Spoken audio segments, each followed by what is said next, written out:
Hello. Dwarkadhish की जय, भागवत भगवान की जय, कृष्ण कन्हैया लाल की जय।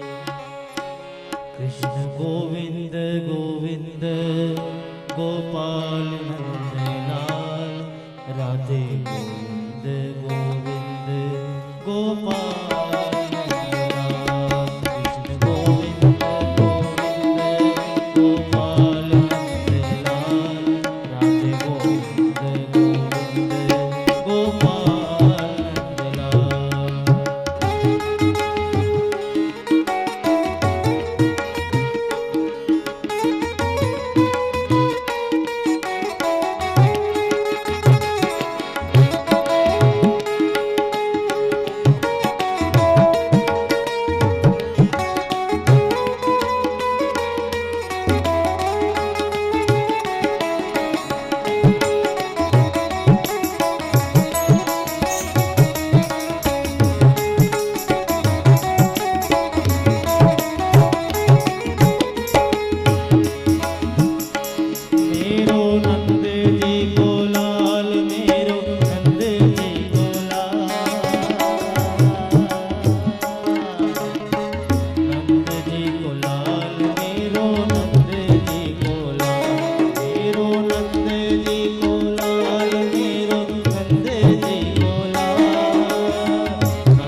गजाननं भूतगणादिसेवितं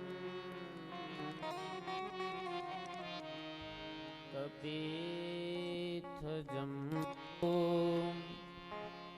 फलचारुभक्षणम्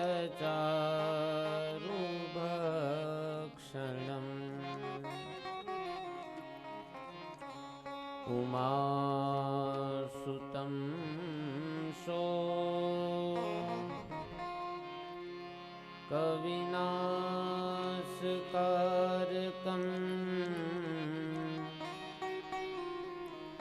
नमामि विघ्नेश्वरपादपङ्कजम् सानन्दमानन्दवने वतंसम् आनन्दकन्दं ऋतपापवृन्दम्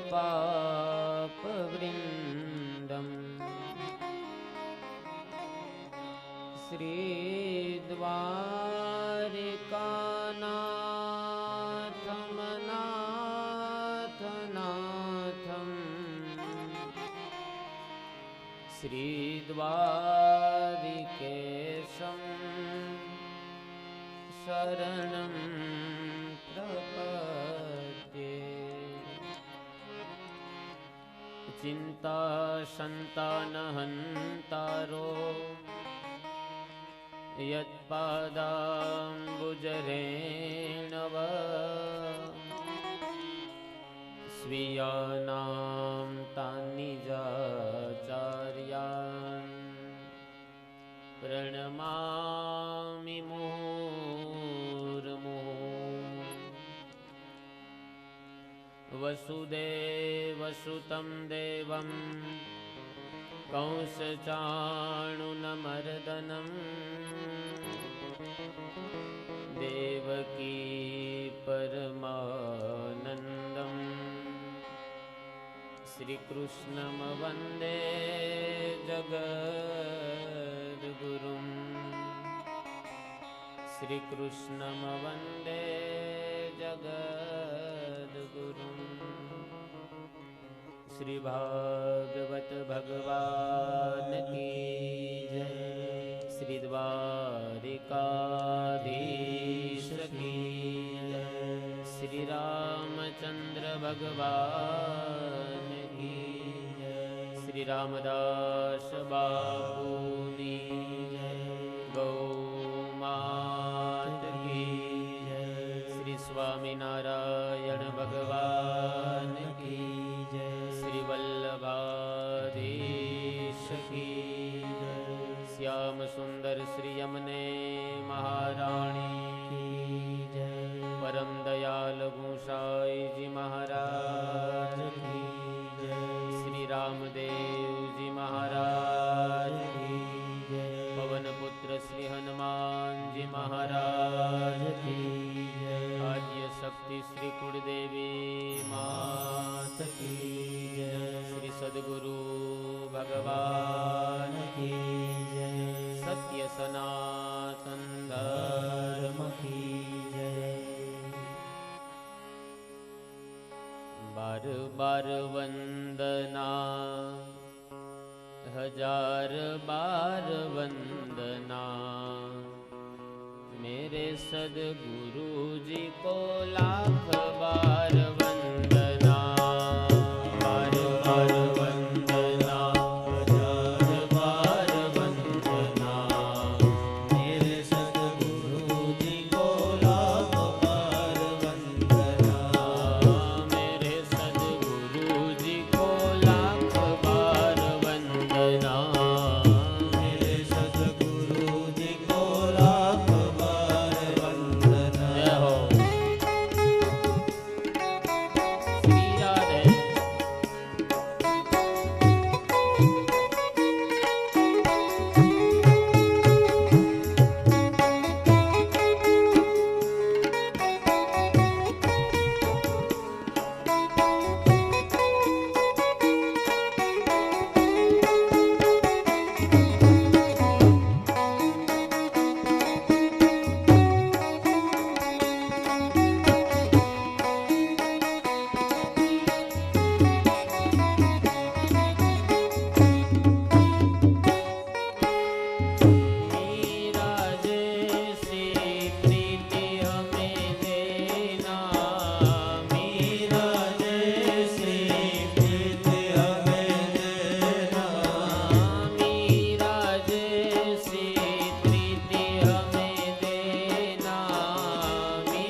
હરિ ઓમ, હરિ ઓમ, હરિ ઓમ.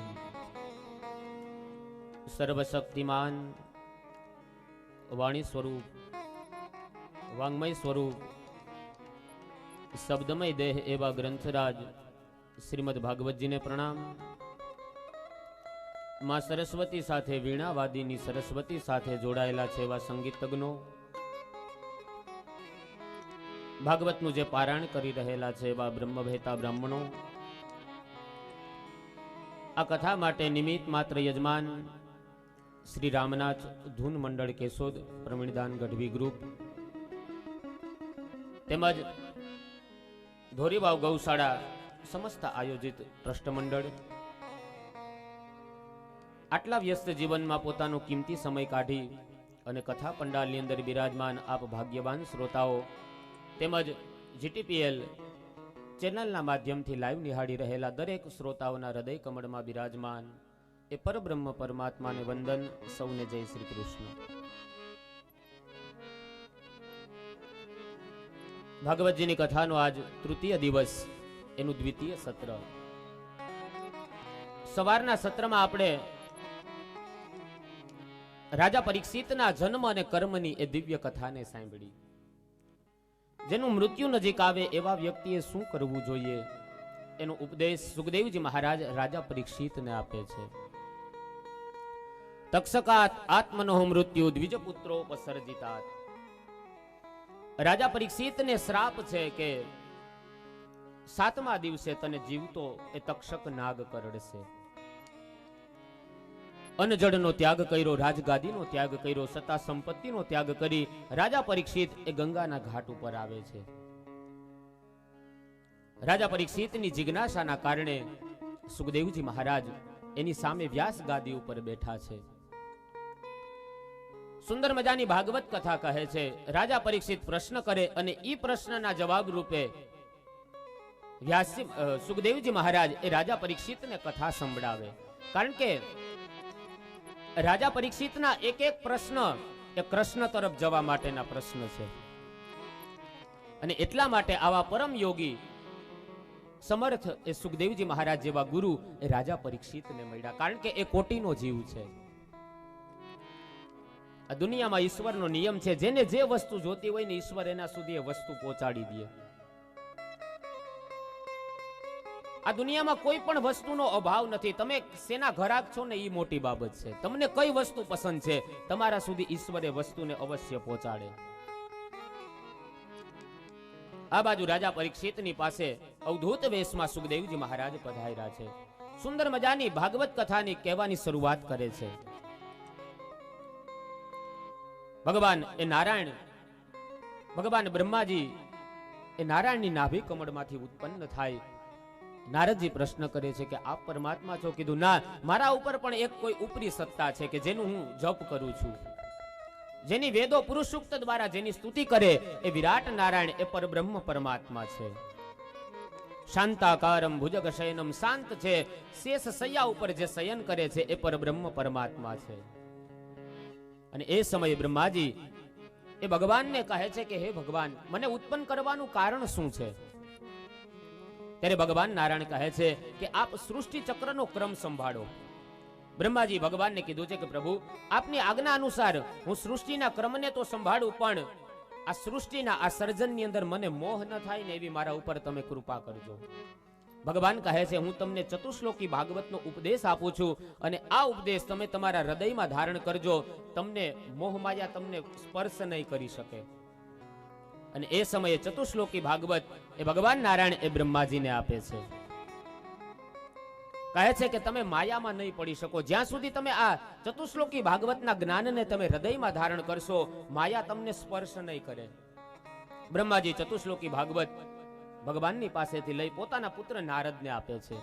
નારદજી એ જ ભાગવતને અશાંત વેદવ્યાસજી જ્યારે આશ્રમમાં બેઠા ત્યાં 4 શ્લોક વાળું ભાગવત એને આપે છે. અને એ સમયે વેદવ્યાસજી મહારાજ પોતાના એ દીકરાને પુત્ર જોઈને નહીં પણ પાત્ર જોઈને આપે છે. સુખદેવજી મહારાજને ભાગવત ભણાવ્યું. સુખદેવજી મહારાજ આજ ગંગાના ઘાટ ઉપર જેને 7મે દિવસે તક્ષક નાગ કરડવાનો છે એવા રાજા પરીક્ષિતને આ સુંદર મજાની કથા સંભળાવે છે. 10 લક્ષણ યુક્ત આ શ્રીમદ ભાગવત ગ્રંથ કહ્યો છે. આમ તો પુરાણના 5 લક્ષણ હોય, પણ આ ભાગવતમાં 10 લક્ષણ છે. એટલા માટે આ સામાન્ય પુરાણ નહીં, આ ભાગવત મહાપુરાણ છે. સર્ગ વિસર્ગ સ્થાન પોષણ ઉતિ મનવંતર ઈશાનું કથા નિરોધ મુક્તિ અને આશ્રય. છેલ્લું લક્ષણ છે ભાગવતનું આશ્રય. તો દ્વિતીય સ્કંદ એ વેદવ્યાસજી મહારાજે આપણે સવારના સત્રમાં દ્વિતીય સ્કંદને વિરામ આપ્યો. મારે ને તમારે તૃતીય સ્કંદની અંદર મંગલ પ્રવેશ કરવાનો છે. ભાગવતકાર તૃતીય સ્કંદનો પ્રારંભ કરતા કહે, એવમે તત્પુરા પૃષ્ટો મૈત્રેયો ભગવાન કિલ ક્ષત્રાવનમ પ્રવિષ્ટેન ત્યક્ત્વા સ્વગૃહમ રોધિતમ. આ તૃતીય, આ ત્રીજો સ્કંદ એ સર્ગ લીલા છે. સર્ગનો અર્થ થાય સર્જન. આ ત્રીજા સ્કંદની અંદર ભાગવતકાર 33 અધ્યાય બતાવે. ત્રીજો સ્કંદ એ ભગવાનનો જમણો હાથ કીધો છે. 12 સ્કંદ એ ભગવાન એ ઠાકોરજીના 12 અંગ છે, અને 8 દિવસ આપણે 12 અંગના દર્શન કરવાના છે. પરમ પાવન રમણીય કમનીય સુંદર એવું એ ઋષિ મુનિઓનો સમુદાય ભરાણો છે. એ દરેક ઋષિ મુનિઓના સમુદાયમાં સભાગ્રે સૌથી આગળ બેસીને રાજા પરીક્ષિત કથાનું શ્રવણ કરે છે. સામે અવધૂત વેશમાં સુખદેવજી મહારાજ આ કથાને ગાય છે. શ્રવણાત ધ્યાનાત દર્શનાત સાધ્યતે ઇતિ હરિ. ભગવાન સુધી પહોંચવા માટેનું એક કોઈ પગથિયું હોય ને તો એ શ્રવણ છે. શ્રીમદ ભાગવત પ્રતિપાદિત 9 પ્રકારની ભક્તિ બતાવી, એમાં શ્રવણ છે ને એ પહેલી ભક્તિ છે. શ્રવણમ કીર્તનમ વિષ્ણુ સ્મરણમ પાદ સેવનમ અર્ચનમ વંદનમ દાસ્યમ સખ્યમ આત્મનિવેદનમ. જે બલિરાજાએ આત્મનિવેદન બધું જ ભગવાનને સમર્પિત કર્યું, આ છેલ્લી ભક્તિ પણ પેલી ભક્તિ શ્રવણ ભક્તિ છે. અને આમ પણ વક્તા કરતા શ્રોતાને શ્રેષ્ઠ કીધા છે, કારણ કે પેલી ભક્તિ તમે કરો છો. કીર્તનમ બીજી ભક્તિ અહીંયા બેઠા બેઠા થાય છે. માટે શ્રવણમ ભાગવત પ્રતિપાદિત શ્રવણ એ પેલી ભક્તિ છે. અને શ્રવણથી જ મારા તમારા જીવનની અંદર વિચારો શુદ્ધ બને. વિચાર શુદ્ધ થાય એટલે એક વ્યક્તિ શુદ્ધ બને. વ્યક્તિ શુદ્ધ બને એટલે ઘર શુદ્ધ થાય. એક ઘર શુદ્ધ બને એટલે એક પરિવાર શુદ્ધ થાય. એક પરિવાર શુદ્ધ બને એટલે એક સોસાયટી, એક ગામડું. આવી રીતના ધીમે ધીમે વિચારોની શુદ્ધિ આગળ વધતી જાય. કથા શ્રવણથી ફાયદો થાય જીવનમાં. આવી રીતના એક જગ્યાએ કથા ચાલે એટલે શાસ્ત્રીજી વાત કરી કે ભાઈ કથાથી જીવનમાં પરિવર્તન આવે, જીવનમાં ફાયદો થાય. એટલે કોઈ યુવાન હતો, એ તર્કશાળી હતો. એને કીધું કે શાસ્ત્રીજી 1 મિનિટ, આ કથામાં તો રામ જન્મ આવે, કૃષ્ણ જન્મોત્સવ આવે, વામન ચરિત્ર આવે, રૂક્ષ્મણી વિવાહ, સુદામા ચરિત્ર, છેલ્લે કથા વિરામ. આમાં ફાયદો શું થાય એ બતાવો. તમે કહો કે કથા શ્રવણથી ફાયદો થાય, તો આમાં શું ફાયદો? એટલે શાસ્ત્રીજી કીધું કે તને એક કામ કર, કથામાં જો રસ ન પડતો હોય તો બાજુમાં એક ગૌશાળા છે ને, ત્યાં ગૌશાળામાં એક છાણનો ઢગલો છે. કીધું હા. એ છાણના ઢગલા ઉપર એક વાંસનો સૂંડલો છે, એ સૂંડલો તું અહીંયા લઈ આવ. પેલો યુવાન ગયો ગૌશાળામાં, સૂંડલો લઈ શાસ્ત્રીજીની પાસે આવીને કીધું, લ્યો શાસ્ત્રીજી. તો કે આલે હવે આ સૂંડલો તું લઈ જા, બાજુમાં એક નદી વહે છે, એ નદીમાંથી આ સૂંડલામાં પાણી ભરી આવ. વાંસનો સૂંડલો. એટલે યુવાને કીધું કે શાસ્ત્રીજી ખાલી કથા વાંચતા જ આવડે જ, કઈ વ્યવહારનું જ્ઞાન છે? આ સૂંડલામાં થોડી પાણી ભરાતા છે. એટલે શાસ્ત્રીજી કીધું પણ તું જાતો ખરા, પ્રયત્ન તો કર, ન ભરાય તો પાછો આવતો રહેજે. પેલો યુવાન જાય, છાણવાળો એકદમ વાસ મારેલો સૂંડલો પાણીમાં જબોડ્યો. જેવો જ બહાર કાઢવા જાય, બધું પાણી ખલાસ. વળી પાછો પ્રયત્ન કરે, વળી ભરવા જાય, વળી ખલાસ. આમ 8-10 વખત પ્રયત્ન કર્યો, પાણી ન ભરાણું, કંટાળ્યો. આવ્યો કથા મંડપમાં, સૂંડલાનો ઘા કરીને કીધું, શાસ્ત્રીજી આમાં થોડી પાણી ટકે. તો કે પાણી ન ભરાણું પણ કઈ ફાયદો થયો? કીધું હા મહારાજ, ફાયદો એ થયો કે એકદમ સૂંડલો વાસ મારી ગયો તો, એકદમ ગંધ મારી ગયો તો. 8-10 વખત જબોડ્યો ને, તે ગંધ બધી, દુર્ગંધ બધી દૂર થઈ ગઈ. ત્યારે શાસ્ત્રીજી કીધું કે આ જે માવા ખાઈ ખાઈને જે ટોપલા દુર્ગંધ મારી ગયા ને, એ ચોખા કરવા માટે જ આ કથા છે. અમુક ટોપલા એવા છે કે જે ઓલી કળિયુગની અગરબત્તી પી પીને દુર્ગંધ મારી ગયા, એને શુદ્ધ કરવા માટે જ આ કથા છે. જામુખ હરિગુણ ગાઈએ, જામુખ જપીએ જાપ. એટલે કેમ બધા એકબીજા સામું જોવા માંડ્યા? હા, હાથી થઈ જાય, હાલો ને બીજું. જામુખ હરિગુણ ગાઈએ, જામુખ જપીએ જાપ.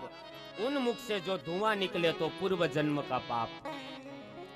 અને હું તો એમ કહું કે આંગણે આ અવસર છે, અને આ અવસરમાં કોઈને કઈ વ્યસન હોય ને તો આમાં મૂકવાનો પ્રયત્ન કરજો. ઠાકોરજી શક્તિ આપે. અને કદાચ વ્યસન સાવ ન મુકાય તોય ઠીક છે, પણ ઓછું કરવાનો પ્રયત્ન કરજો.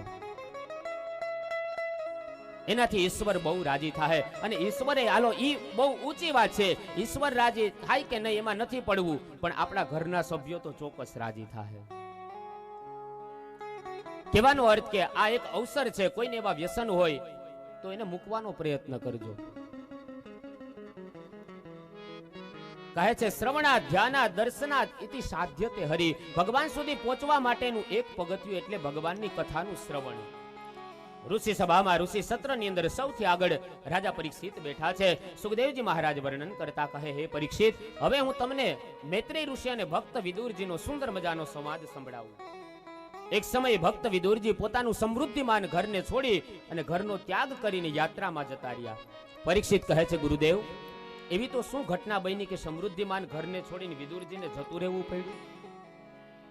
સુખદેવજી મહારાજ જવાબના રૂપમાં કહે છે, હે પરીક્ષિત, તું સમૃદ્ધિ શેને માને છો? વિદુરજી તો એક સામાન્ય ઝૂંપડીમાં રહેતા હતા, પણ ભૂખો જ્યાં ભોજન પામે, તરસો જ્યાં પાણી પામે, અતિથિ જે જગ્યાએ સચવાય ને, આને ઘરની સાચી સમૃદ્ધિ કહેવાય. હે પરીક્ષિત, એવા સમૃદ્ધિમાન ઘરને છોડીને વિદુરજી જતા રહ્યા. પરીક્ષિત કહે છે, પણ વિદુરજીને શા માટે જતું રહેવું પડ્યું? અને એ સમયે સુખદેવજી મહારાજ કહે, યદા તુ રાજા સ્વધુના ન સ્વાધુનમ ઉષ્ણન અધર્મેણ વિનષ્ટ દ્રષ્ટિ. કહે છે કૌરવો અને પાંડવો એક સમયે જુગાર રમવા માટે બેઠા. કૌરવો કપટથી જીતી ગયા, પાંડવોને હરાવ્યા. અને એ સમયે દુષ્ટ દુશાસને દ્રૌપદીના ચીર ખેંચવાનો પ્રયત્ન કર્યો, ત્યારે દ્વારકાનાથ એની લાજ રાખે છે. પાંડવોને 12 વર્ષનો વનવાસ થયો, એક વર્ષનો ગુપ્તવાસ થયો, અને 13મું વર્ષ એ વિરાટ રાજાને ત્યાં ગુપ્તવાસ પૂર્ણ કરી અને આવે છે. યુધિષ્ઠિર મંત્રી બને, ભીમસેન રસોયા અને અર્જુન હિજ્ર બન્યા અને દ્રૌપદી દાસી બન્યા. વિચાર કરો, જુગારની ચુંગાલમાં ફસાણા જે રાજા રાણી હતા એને દાસ દાસીના કામ કરવા પડે. શું કામ? કે જુગારમાં ફસાણા. આ બાજુ પાંડવો અને કૌરવો એની વચ્ચે કપટ થયું ને એ સમયે પાંડવોને જ્યારે વનવાસ થયો, વનવાસ પૂર્ણ કરી અને આવે છે ને એ સમયે 13મું વર્ષ એ ગુપ્ત રાજા એ ગુપ્તવાસ કરે છે વિરાટ રાજાને ત્યાં. પાંડવો એ કૌરવો પાસે આવીને પછી પોતાનો ભાગ માગે છે. કહે છે અમારો જે કાંઈ ભાગ નીકળતો એ અમને આપી દો. અને એ સમયે કુંતા માતા શ્રી કૃષ્ણને વિષ્ટિ સમાધાન માટે મોકલે છે. આ બાજુ ધૃતરાષ્ટ્રએ પોતાના ભાઈ વિદુરને બોલાવ્યા, વિદુરજીની સલાહ માગી. ત્યારે વિદુરજી નીતિના વાક્ય કહે છે. કૌરવોને વિદુરજી કહે છે કે તમે અધર્મથી પાંડવોનું બધું જ છીનવી લીધું, પણ થોડું ઘણું તમે એને આપી દો. તો કોઈએ જઈ અને દુર્યોધનને કીધું કે તને દુષ્ટનો અવતાર કહે છે. દુર્યોધનને કહે કે તને કલયુગનો અવતાર કહે છે આ વિદુર. અને એ સમયે દુર્યોધન દુષ્ટ શકુની મામાને લઈ અને ત્યાં આવે છે. સંત વિદુરને ગાળ દેવા માંડ્યો. જેવો જ ગાળો બોલતા હતા એ જ સમયે સંત વિદુરને કહે, એ દાસી પુત્ર, તને અહીંયા કોણે બોલાવ્યો? તું શા માટે અહીંયા આવ્યો? અમારા ફેંકેલા રોટલાના ટુકડા ખાઈ ખાઈ અને ગૃહ પાલવત તું કૂતરા જેવું જીવન જીવે છે. આવા કવેણ કીધા છે. યાદ રાખજો, પોતાના કરતા નાની ઉંમરના જ્યારે આવા ખરાબ શબ્દ બોલે ને ત્યારે ઈ વેણ એ વીછીની વેદના કરતા પણ ભયંકર ડંખ આપે. આ બાજુ વિદુરજી કહે છે, જો ભાઈ, હું અહીંયા સામેથી નથી આવ્યો, મને બોલાવવામાં આવ્યો છે, અને તમને સારું લાગે એવી વાત હું કરું એવી અપેક્ષા તમે મારી પાસે ન રાખતા. હું તો જે નીતિની વાત હશે, જે હકની વાત હશે, જે ઈમાનદારીની વાત હશે એ હું તમારી સામે રજૂ કરીશ. અને એના ઉપરથી આપણે ત્યાં એક વિદુર નીતિ આવી.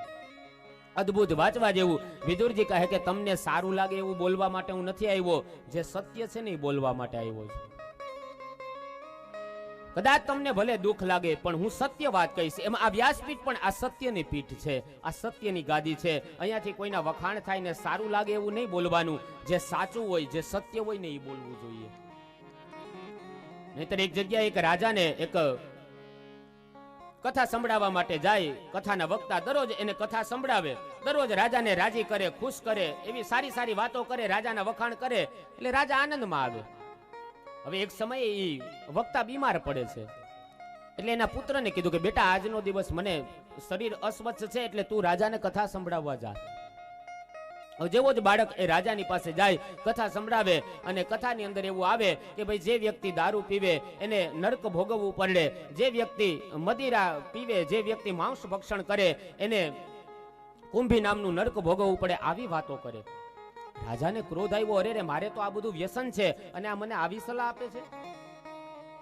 કીધું કે જા, કાલથી તું અહીંયા મને કથા સંભળાવવા માટે ન આવતો, તું અહીંયાથી જતો રહે. જેવું જવાનું કીધું ને એ સમયે બીજે દિવસે વળી એ બાળકના પિતા આવે છે. વળી એને કીધું, રાજા ખીજાય છે ને કે આ તમારો છોકરો કેવી વાત કરે કે જે વ્યક્તિ થોડો કેટલો દારૂ પીવે તો એને નરકો ભોગવવું પડે, થોડું કેટલું માંસ ખાય તો એને કુંભી નામનું નરક ભોગવવું પડે, આ વળી કેવી કથા? એટલે ત્યારે પેલા વક્તા ખુશામત કરતા કહે છે, અરે રાજા, એ તો નાનું બાળક છે, એને શું ખબર પડે? તો કે એને એમ કીધું કે થોડો કેવો દારૂ પીવે તો એને નરક ભોગવવું પડે. એટલે કીધું કે અરે રાજા, ત્યાં જ તમે સમજવામાં ભૂલ કરો છો. થોડોક દારૂ પીવે એને નરક ભોગવવું પડે, બાકી બોટલોની બોટલો પી જાય એ તો નદી આખી ટપી જાય, નરક ટપી જાય. કહેવાનો અર્થ કે આવી ખુશામતો કરી કરી અને સારી સારી આપણી વચ્ચે ભૂદેવો પધાર્યા છે, ઉપસ્થિત છે. તાલીઓથી આપણે એમનું અભિવાદન કરીએ. સ્વાગત. વિપ્ર પ્રસાદા, અહીંયા આવી જાઓ. ધરણી ધરોહમ વિપ્ર પ્રસાદા અખિલેશ્વરોહમ વિપ્ર પ્રસાદા.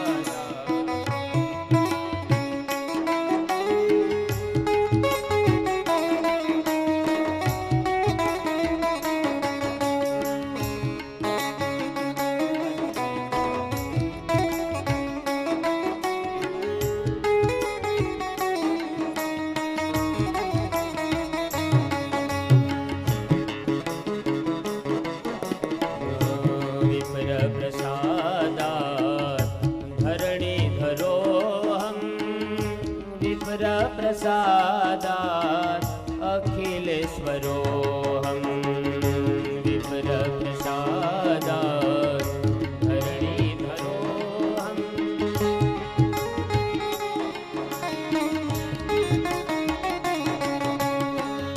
શ્રી કૃષ્ણ ગોવિંદ હરે મુરારી, હે નાથ નારાયણ વાસુદેવા.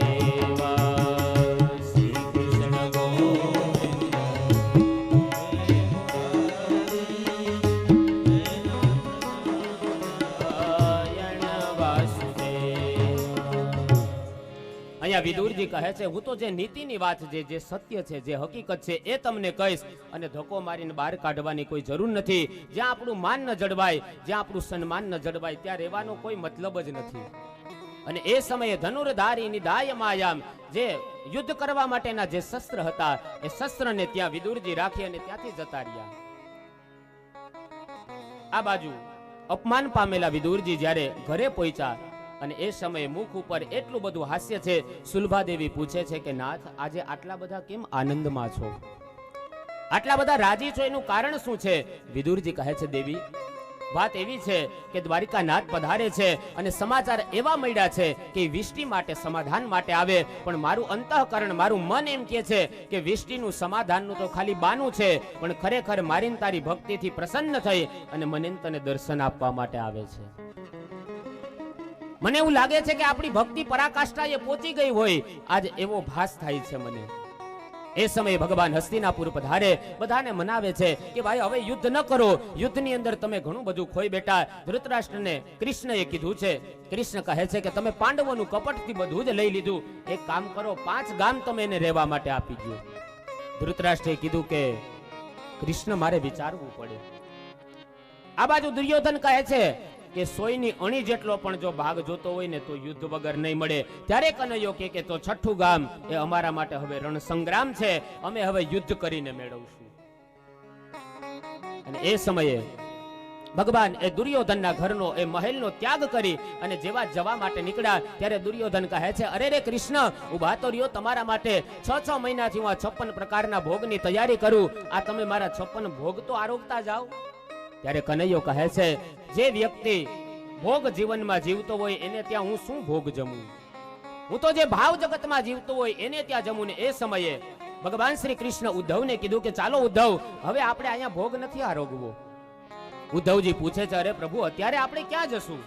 અને એ સમયે કનૈયો કહે છે, અરે ઉદ્ધવ, મને વિદુરનો ભાવ એના ઘર તરફ ખેંચે છે, ચાલો વિદુર, આપણે વિદુરના ઘરે જઈએ ઉદ્ધવજી. અને કવિઓ આપણા કહે છે, ચાલો ને વિદુર ઘેર જા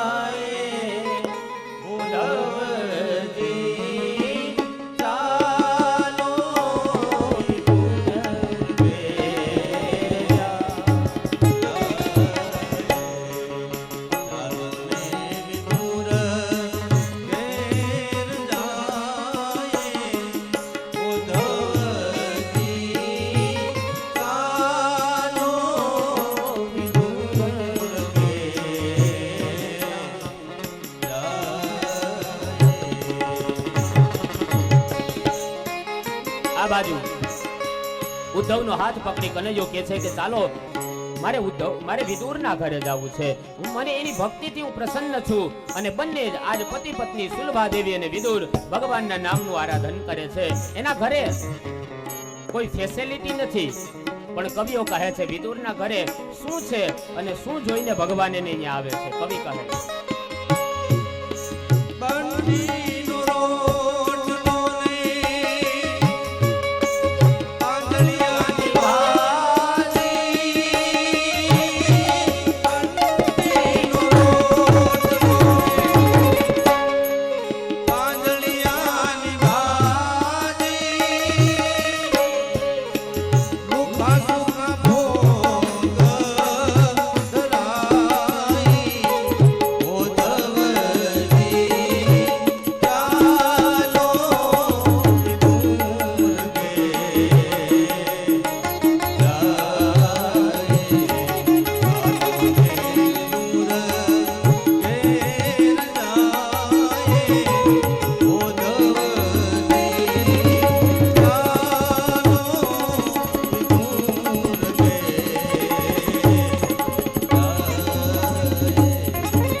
પત્ની અલખનો આરાધ કરે. હે નાથ, આપ અમને દર્શન આપવા માટે પધારો.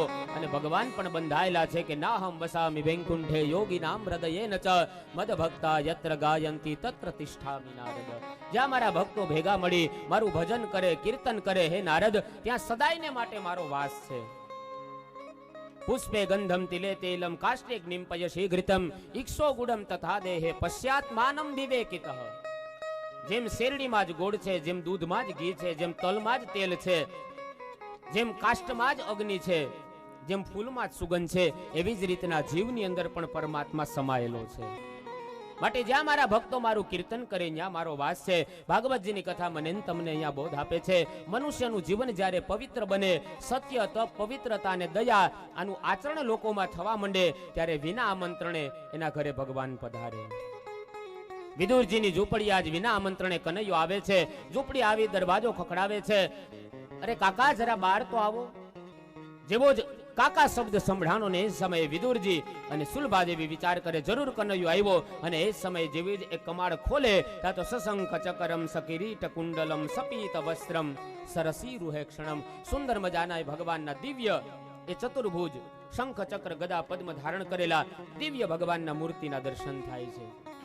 થોડી વાર દર્શનમાં એકદમ તન્મય થયા. અને એ સમય ભગવાન વિદુરના એ ઝૂંપડામાં જઈને જાતે જ દર્ભનું આસન લઈ અને ભગવાન બેઠા છે. ભગવાન શ્રી કૃષ્ણ કહે છે, કાકા મને ભૂખ બહુ લાગી છે. વિદુરજી કહે છે, અરે કનૈયા, શું આવી મસ્કરી શું કરે છો, શું મજાક કરે છો? તારા માટે તો દુર્યોધન કેટલા સમયથી 56 પ્રકારના ભોગ તૈયાર કરે, શું તું ભોગ જમીને નથી આવ્યો? અને એ સમયે કનૈયો કહે છે, કાકા, જેનું જીવન ભોગવાદી હોય એને ત્યાં હું શું જમું? પણ દુર્યોધને જે વિદુરનું અપમાન કર્યું હતું, વિદુરજી એક પણ શબ્દ એના કવેણ નથી બોલ્યા કે દુર્યોધને આવું અપમાન કર્યું, મને કાઢી મૂક્યો. કારણ કે વિદુરજી સંત છે અને સંત કોઈ દિવસ કોઈના અવગુણ ન ગાય. આ સંતની વિચારધારા, આ વિદુરની વિચારધારા કેટલી શ્રેષ્ઠ વિચારધારા કહેવાય. આટલું અપમાન થયું હોવા છતાંય કનૈયાને નથી કીધું કે મારું આમ મને હળધૂત કર્યો તો સભામાં. આટલું અપમાન હોવા છતાંય વિદુરજી આનંદમાં છે.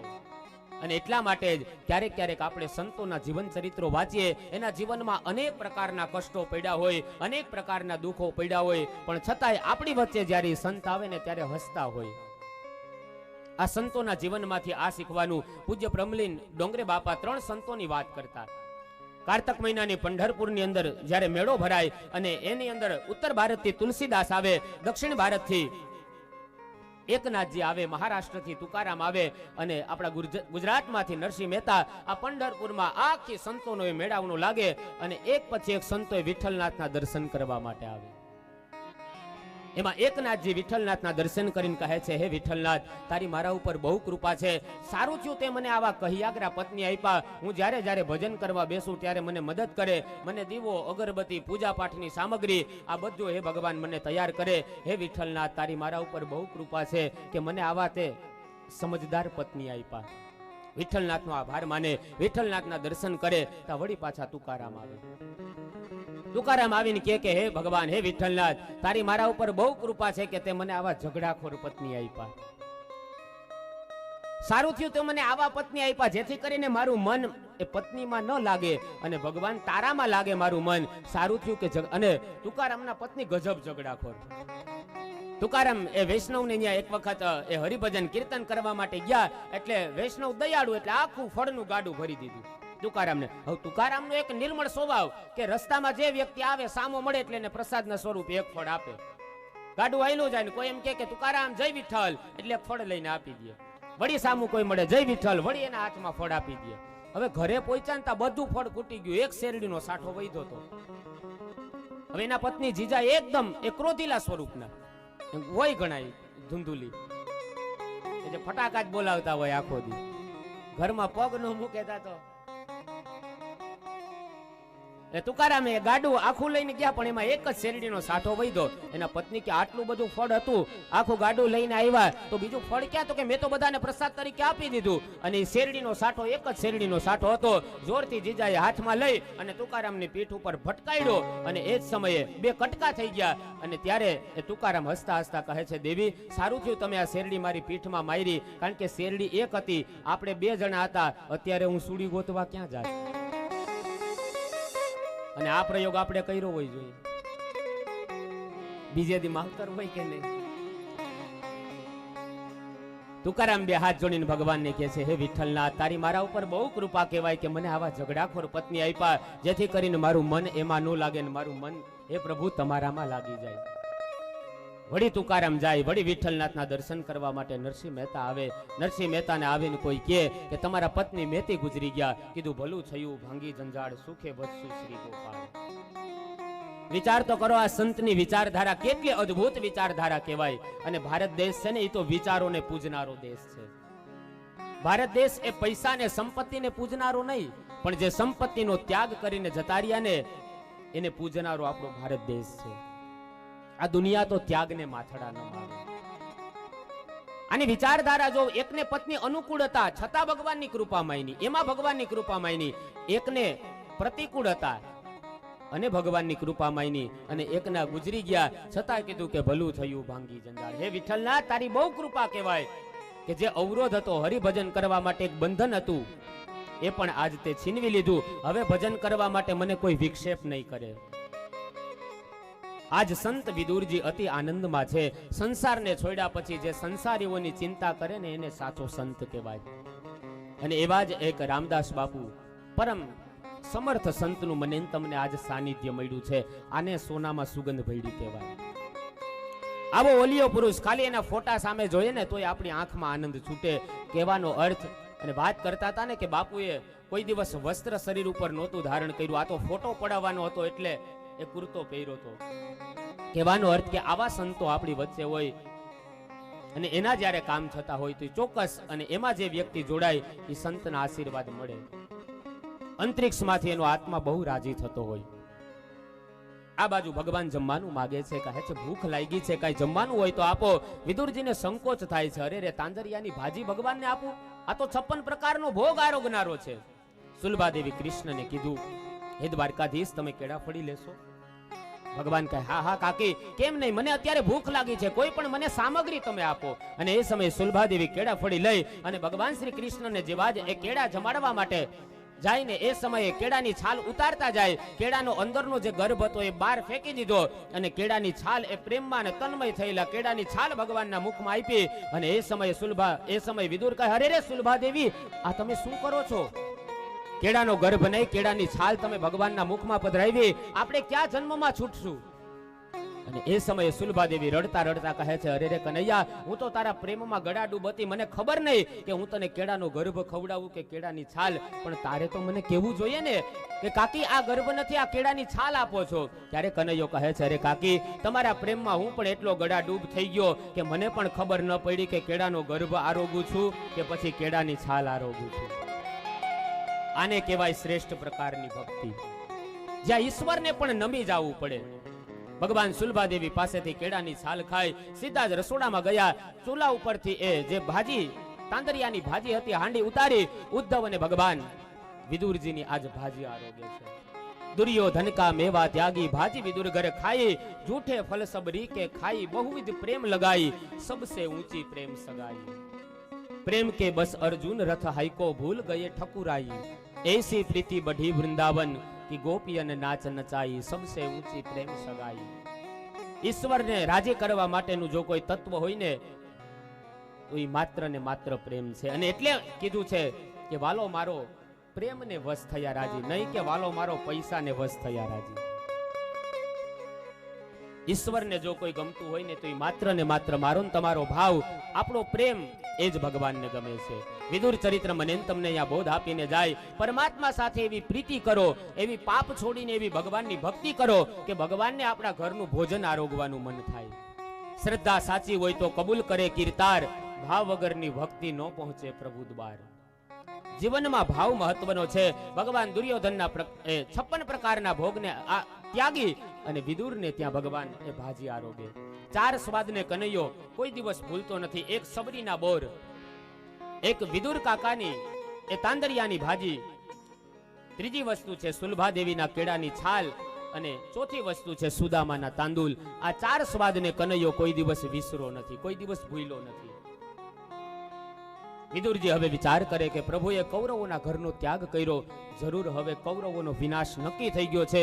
વિદુરને થયું કે ધૃતરાષ્ટ્રનો આ કુસંગ મારી ભક્તિમાં વિઘ્ન કરશે, એના સંગમાં રહીશ તો હું ભક્તિમાં ડગલા નહીં ભરી શકું. અને એ સમયે વિદુરજી બધાનો ત્યાગ કરી, એ ઘરનો ત્યાગ કરી અને યાત્રા કરવા માટે જતા રહ્યા. કારણ કે વિદુરને ખબર હતી કે દો રંગા ભેરારે નવ બેસીએ, એમાં પથરે પોથાની જાય. ભગવાન કૃપા કરે ને યાદ રાખજો, ત્યારે સંપત્તિ નથી આપતા. ભગવાન જ્યારે જ્યારે મારા તમારા ઉપર કૃપા કરે ત્યારે ઈ સંતોનો સત્સંગ આપે છે. ભગવાન મારા તમારા ઉપર કૃપા કરે ત્યારે ભાગવત કથા શ્રવણનો આ યોગ મળે છે. ગંગાજીના કિનારે ઉદ્ધવ અને વિદુરજીનું મિલન થાય. બંને ભગવાનના પરમ ભક્ત છે, એકબીજાને ભેટી પડ્યા. અને એ સમયે વિદુરજી ઉદ્ધવને પૂછે છે કે અરે ઉદ્ધવ, તમે કેમ આટલા બધા ઉદાસ દેખાવ છો? ત્યારે ઉદ્ધવ એક પણ શબ્દ ન બોલી શક્યા, રડવા લાગ્યા. ને ઉદ્ધવને રડતા જોઈ અને એ સમયે વિદુરજીને નક્કી થયું કે કાંઈક અપશુકન થયું હોય એવું લાગે છે. કીધું કે તમે ક્યાંથી આવો છો? ઉદ્ધવજી કહે છે હું દ્વારકાથી આવું.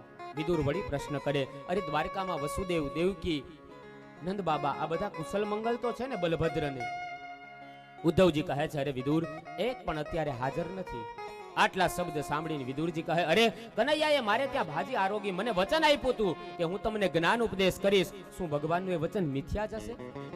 ઉદ્ધવજી કહે છે વિદુર આપ ચિંતા ન કરો, ભગવાને અંતિમ સમય એના માં યશોદાને, દેવકીને, નંદ બાબાને એને યાદ નથી કર્યા, પણ 3 વખત તમને યાદ કરીને કીધું કે મારા વિદુરને જઈને કહેજો મેં એને ત્યાં ભાજી આરોગી, એનો ઋણી હું છું, મારે એને જ્ઞાન ઉપદેશ આપવાનો છે, પણ મારો સમયકાળ છે એ વિરામ થઈ ગયો છે, પણ એને કહેજો કે મૈત્રેય ઋષિ એ મારા વતી તમને જ્ઞાન ઉપદેશ આપશે. 3 વખત ઉદ્ધવજી કહે છે કે હે વિદુર તમને યાદ કર્યા છે. ઉદ્ધવજી કહે કે મને ભગવાને આ ચરણ પાદુકા આપી છે, મારે ભગવાનની આ ચરણ પાદુકા લઈ અને બદ્રિકાશ્રમમાં જવાનું છે. વિદુર કાકા તમે હવે મૈત્રેય ઋષિના આશ્રમની અંદર જાઓ, મૈત્રેય ઋષિ તમને એ જ્ઞાન ઉપદેશ કરશે. ગંગાજીના કાંઠેથી બંને ભક્તો એકબીજાને ભેટી છૂટા પડ્યા, સજળ નયન બની અને આશ્રમની અંદર આવે છે. આ બાજુ સંત વિદુર મૈત્રેય ઋષિના આશ્રમમાં આવ્યા. મૈત્રેય ઋષિ ભક્ત વિદુરજીનું આશ્રમમાં સ્વાગત કરે છે. અરે વિદુરજી આવો, આજે કેમ અહીંયા આવવાનું થયું? મૈત્રેય ઋષિ પ્રશ્ન કરે ત્યારે વિદુરજી જવાબ આપે, મને ઉદ્ધવજી દ્વારા એવા સમાચાર મળ્યા કે તમે જ્ઞાન ઉપદેશ મને આપશો.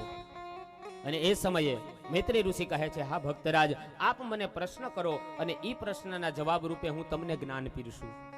અને ત્યારે પ્રશ્ન કરતા વિદુરજી કહે છે સુખાય કર્માણિ કરોતિ લોકે નતે સુખમ વાન્યદુપારમં વા વિંદેત ભૂયસ્તતયેવ દુઃખમ યદત્ર યુક્તમ ભગવાન વદેન્ના.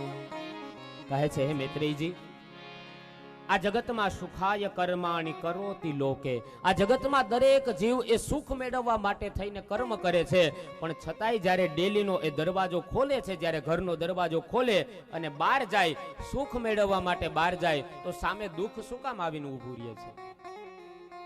દરેક જીવ સુખની પ્રાપ્તિ કરવા માટે થઈને આટલા બધા યત્ન કરે, મહેનત કરે, પણ છતાંય સામે સુખને કંકોત્રી નથી આપતા, છતાં સુખને કંકોત્રી આપવા છતાં નથી આવતું, અને દુઃખને કંકોત્રી નથી મોકલતા છતાંય સામું આવીને કેમ ઊભું રહે છે?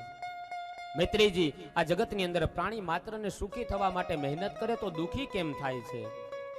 અને યાદ રાખજો, આ દુનિયાનો નિયમ છે, માણસ જ્યારે દુઃખના ચશ્મા પહેરે ને ત્યારે જ એ સુખને વ્યવસ્થિત જોઈ શકે. દુઃખના ચશ્મા નહીં પહેરો ત્યાં સુધી તમે સુખને નહીં માણી શકો, નહીં જોઈ શકો. વિદુરજી, તમારો પ્રશ્ન એ ઉત્તમ પ્રશ્ન છે. મૈત્રી ઋષિ કહે, વિદુરજી, માણસના પ્રારબ્ધમાં હોય ને ત્યાં સુધી ભોગવાય છે, કારણ કે પ્રારબ્ધ છે ને એ સંચિત કર્મોને આધીન હોય છે. મહેનત કરવાથી કાંઈ નથી મળતું, માણસના પ્રારબ્ધમાં નસીબમાં હોય ને એ મળે છે.